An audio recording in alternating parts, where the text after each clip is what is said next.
नमस्कार. आज आपण एका खूप इंटरेस्टिंग विषयावर बोलणार आहोत. तो म्हणजे आपल्या गावांना अधिक सक्षम आणि समृद्ध कसं बनवायचं. गावांच्या विकासासाठी नक्की कोणते आधारस्तंभ महत्वाचे आहेत? चला तर मग तेच जाणून घेऊया. अच्छा, एक विचार करा. जेव्हा आपण एकदम आदर्श गाव किंवा समृद्ध गाव असं म्हणतो, तेव्हा डोळ्यासमोर काय येतं? म्हणजे नक्की कोणत्या सोयीसुविधा असाव्यात असं वाटतं? तिथलं रोजचं आयुष्य कसं असेल?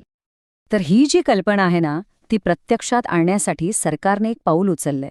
त्याचं नाव आहे मुख्यमंत्री समृद्ध पंचायत राज अभियान. खरं तर हे अभियान म्हणजे गावांच्या विकासाचा एक पक्का रोडमॅपच आहे.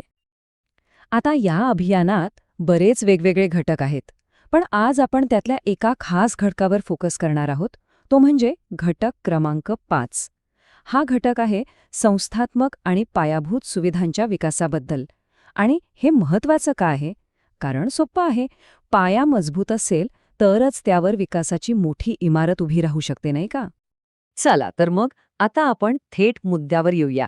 एका समृद्ध गावासाठी त्याच्या सक्षमीकरणासाठी कोणते 5 आधारस्तंभ आवश्यक आहेत तेच आपण पाहणार आहोत.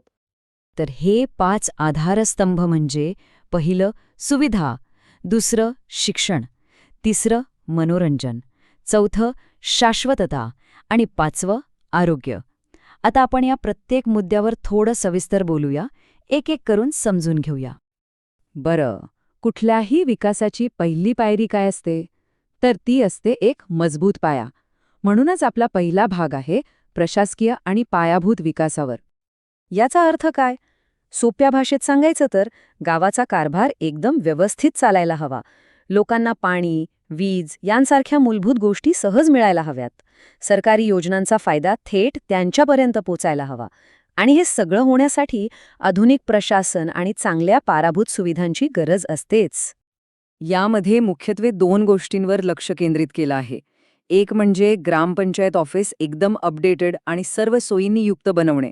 याने काय होईल तर प्रशासकीय कामं फटाफट होतील. आणि दुसरी गोष्ट म्हणजे गावातील स्मशानभूमीचा विकास करणं. ही सुद्धा एक अत्यंत गरजेची सामाजिक सुविधा आहे. पण एक मिनिट, फक्त चांगल्या इमारती आणि सुविधा बांधून विकास होतो का? नाही.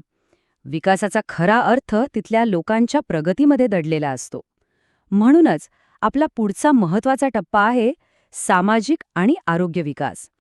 विचार करा, एक गाव तेव्हाच खरा आनंदी आणि सशक्त बनतं जेव्हा तिथल्या लोकांच्या शिक्षणावर, आरोग्यावर आणि त्यांच्या एकत्र येण्याच्या जागांवर म्हणजे कम्युनिटी स्पेसवर काम केलं जातं.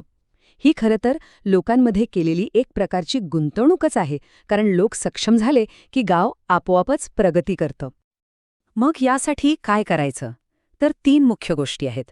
पहिली, गावातील शाळा आणि अंगणवाड्यांचा दर्जा सुधारणं, जेणेकरून मुलांना सर्वोत्तम शिक्षण मिळेल. दुसरी गोष्ट, मुला-मुलींना खेळण्यासाठी, त्यांची ऊर्जा योग्य ठिकाणी वापरण्यासाठी एक चांगलं मैदान तयार करणं. आणि तिसरी, गावातील प्रत्येकाच्या आरोग्यासाठी एक जिम किंवा व्यायामशाळा उभी करणं. आता विकास करताना फक्त आजचा नाही तर उद्याचाही विचार करायला हवा, बरोबर? आणि म्हणूनच आपल्या पुढचा आधारस्तंभ आहे शाश्वत ऊर्जेकडे टाकलेलं पाऊल. म्हणजेच सौर ऊर्जेचा जास्तीत जास्त वापर करणं. आता हे फक्त लाईट लावण्यासाठी नाहीये, याचे फायदे खूप मोठे आहेत. एकतर गाव ऊर्जेसाठी स्वयंपूर्ण होतं, दुसरं पर्यावरणाची काळजी घेतली जाते आणि सगळ्यात महत्त्वाचं विजेच्या बिलात मोठी बचत होते. मग हा वाचलेला पैसा गावाच्या दुसऱ्या चांगल्या कामांसाठी वापरता येतो. आहे की नाही फायद्याची गोष्ट? ओके, तर आतापर्यंत आपण हे 5ही आधारस्तंभ वेगवेगळे समजून घेतले. पण खरी गंमत तेव्हा येते जेव्हा हे सगळे एकत्र काम करतात. बघूया कसं ते. हे बघा, हे किती सुंदरपणे एकमेकांशी जोडलेलं आहे. समजा ऑफिस आधुनिक झालं तर काय होणार? प्रशासन एकदम फास्ट होणार, शाळा चांगल्या झाल्या की शिक्षण दर्जेदार मिळणार, सौर ऊर्जा आली म्हणजे बचत पण झाली आणि पर्यावरण पण जपलं गेलं, गावात मैदान जिम असली की लोकांचं आरोग्य चांगलं राहणार आणि स्मशानभूमीचा विकास म्हणजे एक आवश्यक आणि सन्मानजनक सुविधा. म्हणजे बघा, प्रत्येक घटक दुसऱ्या घटकाला सपोर्ट करतोय.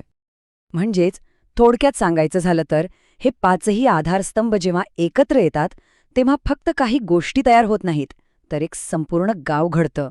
एक असं गाव जे आत्मनिर्भर आहे, निरोगी आहे आणि हो, खऱ्या अर्थाने आधुनिक आहे. तर हे सगळं पाहिल्यानंतर एक प्रश्न नक्कीच विचारावासा वाटतो. प्रत्येक गावाची परिस्थिती, तिथल्या गरजा वेगवेगळ्या असतात नाही का? मग जरा विचार करा की आपल्या गावाच्या विकासासाठी यातली किंवा या पलीकडची सर्वात पहिली आणि सर्वात महत्वाची पायरी कोणती असेल?